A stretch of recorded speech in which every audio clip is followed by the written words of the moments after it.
everyone, this is Felicia. Today I'm dyeing my hair again, as you can see per the title of the video. Yes, I am trying to go blonde again. I don't know how successful this attempt will be. I don't know if this is a good idea in general. Welcome to my room. I think if you've seen like the first couple of videos I've posted on this channel, they were with the same view. I just decided this would be a more comfortable environment for me to actually dye my hair within my room. Excuse me for exposing myself that much. This is my sports bra. I just decided that I don't want to ruin any more clothing, and I always wear something on top of this so no one would see if I'd had a hair dye stain on it, so whatever. The dye that I'm using today is a level 7.13. It's like the one that I used on my hair bottoms last time. Box dye, of course, Garnier, and if you remember the video that I used when turning myself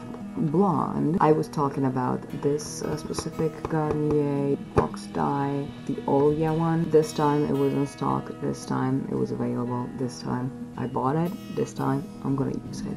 So wish me luck. Okay, as usual I brought the equipment, gloves, and my box. And I'll just start doing it. So what I like about this specific Olia line is that they don't come in aqua tubes, they come in normal tubes, and then they come with the little flasks, but it's not mandatory to use them. You can use the tray. And yes, it's still a box dye, but this is one of the plus sides of the Olia one and why I prefer it. So this is the color of it, and this is the developer of it. It says 60 grams of developer. It doesn't say what kind of, which I know it's a bad thing about box dyes, not saying what kind of developer they put in, but I wouldn't mind if it's strong, because I want to go lighter. Oh yeah, and in all this mess I finally went back to the gym. Today was my first day. You can congratulate me after fucking 6 months. I didn't feel that tired, to be honest. The only thing is the 3K on the treadmill is kind of a bit harder for me, but I build up tolerance to that in time, so I just need to work on it. Never stop. 3 times a week like I used to do before. So hopefully my double chin will go away. I'm just gonna comb my hair really quick. Sorry, I'm just a bit sleepy because I took a nap after I've been to the gym. I don't know if it was the workout or what it was, or me not sleeping enough. I felt kind of tired and took a 2-hour nap. The luxury of being unemployed. And it's time to protect my hands, so I'm just gonna dig in. Disclaimer, I'm not a professional. Everything you see here, you shouldn't be doing to your hair, because I've already ruined my hair. It's very fried and dried. I just continue doing shit to it because I'm bored. Take it on your own responsibility if you do this. Don't do this at home, kids.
By the way, I'm watching the British Shameless. I've watched the American one, the whole series, all the seasons and everything, and I liked it, I enjoyed it, and now I started watching the English one. It's different, completely different, the concept of it is different, the level of life is different, I would say myself. When I started watching the American Shameless, apparently it's a newer series, but from what I understood, for some reason, the American culture doesn't surprise anyone because of the abundance of American cinematography spread around the world. People are more used to understanding the American culture. But me living in the UK for the past 4 years and a half, I understood better the culture, and to be fair, now it's not that big of a surprise for me because, I mean, when I started watching that one, I've heard about the British one, so I put on the British one and I thought to myself, like, what bullshit is this? But now, after living here for a couple of years, understanding the culture better, the difference between what happens in the US, in the UK, my home country, and other countries, like the difference between Western and Eastern Europe, because I myself am considered to be from East Europe,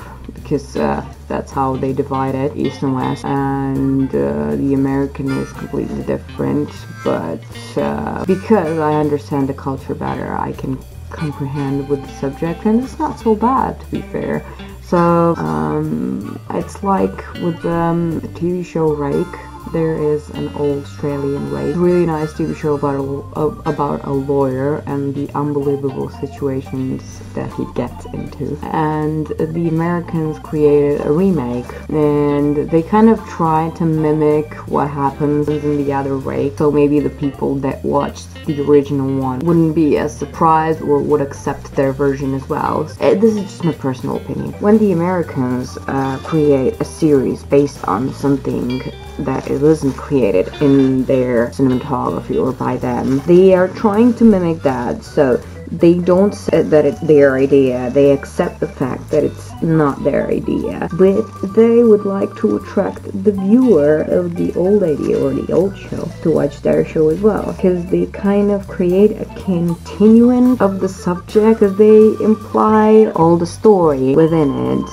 And they show everything how it is and how it happened, but they create their own storyline. They invent a different show based on a story that was a lot simpler, because that's what Americans do, I guess. And I'm not saying maybe the Americans, but like American cinematographers do, or Hollywood cinematographers, I'm not quite sure, because they even made a remake on the Dusk Till Dawn. I don't remember what production was it or who it was. I watched the whole thing. Yeah, they did the whole adventure with the two brothers, and they extended it a lot longer than it was supposed to be.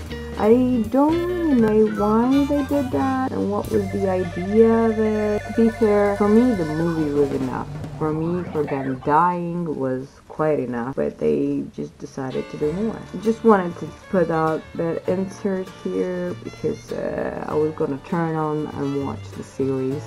I'm on season 3, by the way. It's on Netflix. I'm talking about The Shameless.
Alright, so I'm just gonna pop a bag on my head. I think I'm just gonna take this and tie it on like a bandana. So I'll walk around with it for 35 minutes. Then I'll come back to you to check it out and then wash it off. And I think I'm gonna clean a little bit around my roots and my ears. Don't want those to get stained.